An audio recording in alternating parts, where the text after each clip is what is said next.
오늘 이 본문을 보면 크게 대조를 이루고 있는 두 가지가 있음을 봅니다. 첫째는 두려워하는 목자들입니다. 그냥 두려워하는 게 아니라 크게 두려워합니다.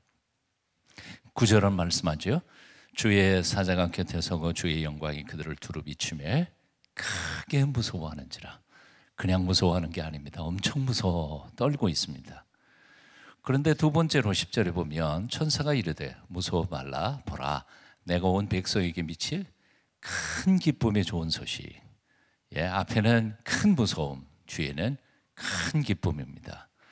사실은 우리 한글 성경에는 그게 대조가 정확하지 않지만 헬라 원절에는 아주 분명한 대조를 이루고 있습니다. 엄청난 두려움, 포본 메간이라고 되어 있고요.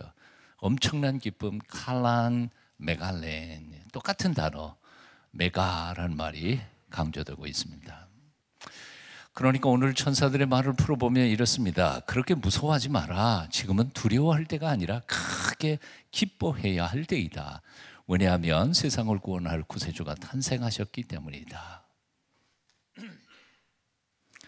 2000년 전뿐만 아니라 오늘날 이 시대에도 우리는 정말로 격변하는 내일을 짐작조차 할 수 없는 불확실한 시대를 지금 살아가고 있습니다. 여러분 잘 아시는 것처럼 경제뿐만 아니라 국제정세나 군사적인 충돌의 기운이 동남아, 극동아시아 쪽에 엄청나게 일어나고 있습니다. 제4산업혁명의 시대가 다가오고 있지만 우리는 준비를 제대로 못하고 있습니다. 일본은 조용하면서도 빈틈없이 힘을 기르고 뛰쳐나올 기회만 노리고 있습니다.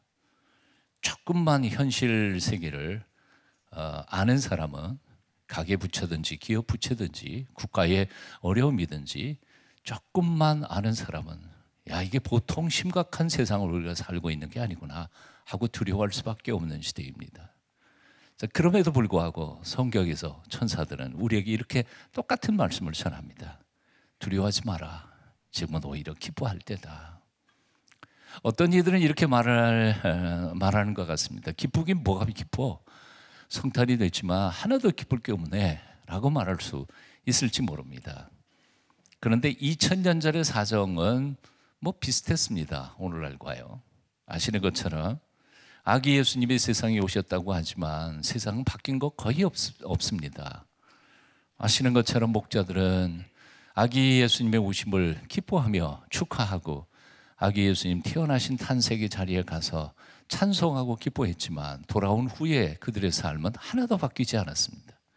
그들이 신분 상승이 이루어졌습니까? 아니면 가난했던 그들의 삶이 갑자기 부자가 됐습니까? 아니요. 똑같아졌습니다. 아무것도 달라진 게 없었습니다. 평생을 예수 그리스도의 오심을 기다렸던 시몬 할아버지, 성전에서 아기 예수님을 안고는 그렇게 기뻐했습니다. 주제여, 드디어 나를 쉬게 하시는군요. 자, 그 다음에 시몬의 삶은 어떻게 됐습니까? 엘리야 선지처럼 혹시 불병거 타고 하늘로 올라갔습니까? 그런 기록은 성경에 없습니다. 그냥 죽었습니다. 이게 정답이에요. 안나 할머니는 어떻습니까? 그냥 죽었습니다. 예수님의 그 신실한 아버지였던 요셉은 어땠어요? 똑같이 그냥 죽었습니다. 마리아는 어떻습니까? 한평생 가슴에 십자가에 못 박아 죽으시는 예수 그리스도에 대한 아픈 상처를 가지고 아마 남은 세월 동안 고통스럽게 인생을 살아갔을 것이라고 생각합니다. 동방박사들 아기 예수님을 만나고 기뻐서 돌아갔습니다. 출세했다는 기록이 아무데도 없습니다. 달라진 게 뭐가 있습니까? 그들은 왜 기뻐한 겁니까? 여기에 우리의 비밀, 신앙의 비밀이 있습니다. 사실 그들의 기쁨은 세상이 주는 기쁨이 아니었습니다. 그들이 기뻐한 것은 돈을 많이 벌어서 기뻐한 것도 아니고 높은 자리에 올라가서 기뻐한 것도 아닙니다. 하늘에서 내리는 평안, 평화, 장차 하나님께서 이루어 주실 구원의 놀라운 약속에 대한 소망 때문에 기뻐한 것이었습니다. 그들은 예수님께서 가져오신 구원의 아름다운 소식, 그것이 천국에서 완성될 것을 소망 가운데 바라보며 현실은 참으로 어렵고 힘들었지만 소망을 바라보며 소망 가운데 기뻐하며 죽어갔다는 것입니다. 그렇습니다. 성탄의 기쁨은 단지 선물 몇 개 받는 기쁨이 아닙니다. 선물 받아서 기쁘고, 대학 합격해서 기쁘고, 승진해서 기쁘고, 취직해서 기쁘고, 돈 벌어서 기쁘고, 결혼해서 기쁘고 하는 그 기쁨들은 단지 개인적인 기쁨일 뿐입니다. 그 개인적인 기쁨은 나 개인의 기쁨일 뿐, 너의 기쁨은 못 됩니다. 공동체의 기쁨도 안 됩니다. 찰나적인 기쁨은 잠깐은 기쁘지만 내일이면 또 슬퍼지는 것이 찰나적 기쁨입니다. 세상의 기쁨이라는 건 다 그렇습니다. 영원토록 기뻐할 수 있는 것은 세상에 존재하지 않습니다. 하지만 오늘 천사들이 목자들에게 선포한 그 메시지는 그런 기쁨이 아니었습니다. 보라, 내가 온 백성에게, 온 백성입니다. 어느 한 사람이 기쁠 게 아니고요, 세상 온 백성들이 기뻐할 큰 기쁨의 좋은 소식입니다. 너도 기쁘고 나도 기쁘고 우리 모두가 기쁘고 100년, 1000년 뒤에 오는 사람들도 기뻐할 소식이라는 그 말입니다. 온 백성에게 미칠 큰 기쁨의 좋은 소식, 성탄의 기쁨은 나 혼자가 아니라 나와 내가, 온 세상이 다 기뻐할 수 있는 큰 기쁨의 주제라는 것입니다. 이 기쁨은 영원히 변치 않는 기쁨입니다. 용서와 평화와 영생과 천국을 가져오는 아기 예수님을 마음속에 모시는 자마다 그 놀라운 선물이 그들의 것이라는 이 큰 기쁜 소식 때문에 천사들이 감히 그렇게 선포할 수 있었던 것입니다. 이 기쁨은 돈 없어도 기뻐할 수 있는 기쁨, 학교를 떨어졌어도 기뻐할 수 있고, 돈 잃어버리고도 기뻐할 수 있고, 내일의 희망이 똑똑히 보이지 않는 불확실성의 시대를 살면서도 나를 위해 죽으러 오신 예수 그리스도 그 한 분 때문에 영원히 기뻐할 수 있는 기쁨이 바로 성탄의 기쁨이라는 것입니다. 이 성탄에 기쁨의 이유를 분명히 알아주셨으면 좋겠습니다. 그리고 그 기쁨의 이유이신 예수 그리스도를 여러분 마음속에 꼭 모시고 영원히 흔들리지 않는 참된 기쁨으로 살아가실 수 있게 되기를 축원합니다. 러시아의 우주인이 최초로 공중에 올라가서 우주 공간에서 하나님을 찾지 못했다고 내려와 고백했다면서요. 그 후에 아폴로 15호를 타고 간 제임스 어윈은 달에 도착하자마자 최초로 지구에 보내는 송신에서 시편 19편을 암송해서 보냈습니다. 인간의 말보다는 하나님의 말씀을 보내는 것이 훨씬 더 중요하다고 생각했기 때문이었겠죠. 하늘이 하나님의 영광을 선포하고 궁창이 그 손으로 하신 일을 나타내는도다. 날은 날에게 말하고 밤은 밤에게 지식을 전하니 언어가 없고 들리는 소리도 없으나 그 소리가 온 땅에 통하고 그 말씀이 세계 끝까지 이르도다. 어윈은 임무를 마치고 지구로 돌아오면서 조그만 그 우주선 창문으로 내다 보이는 초록빛 별 조그만 지구를 바라보았습니다. 그러면서 너무 감동을 했습니다.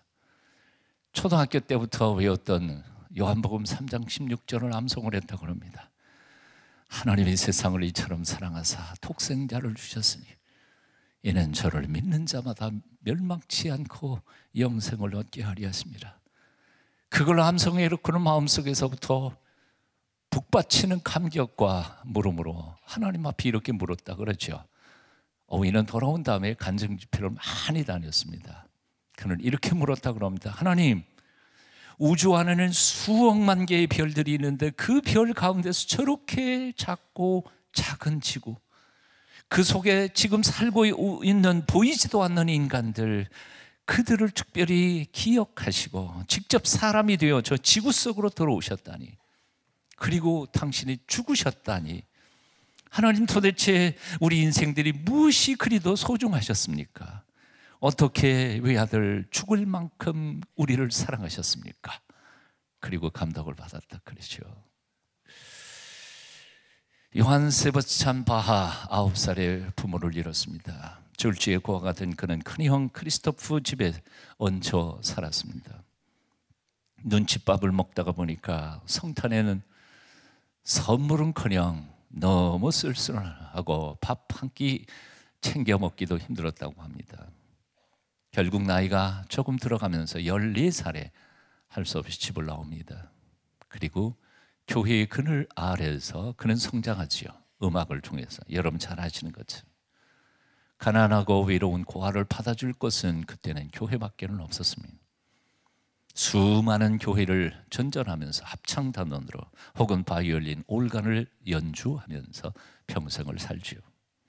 결국 그는 하나님께 받은 은혜를 27년 동안 칸타타 300여 곡을 작곡을 하게 됩니다. 여러분 들으실 칸타타도 그 중에 하나죠. 그중 칸타타 147번 마음의 입과 행동과 생명으로 라는 1716년에 쓰여진 그 칸타타 10번째 곡은 여러분 잘 아시는 겁니다. 예수, 온 인류의 기쁨. 우리 직장 예배 때 제가 설교하다 말고 우리 바이올리니스트 우리 집사님한테 그거 한번 좀 연주해보라고 그래서 즉흥해서 연주를 했습니다. 나중에 한번 여러분 들어보시면 좋겠습니다만 그 가사는 번역된 거지만 번역이 잘 되는지 안 되는지 잘 모르겠어요. 하여튼 읽어드리겠습니다. 예수님은 기쁨의 원천이시며 내 마음의 본질이며 희망이십니다.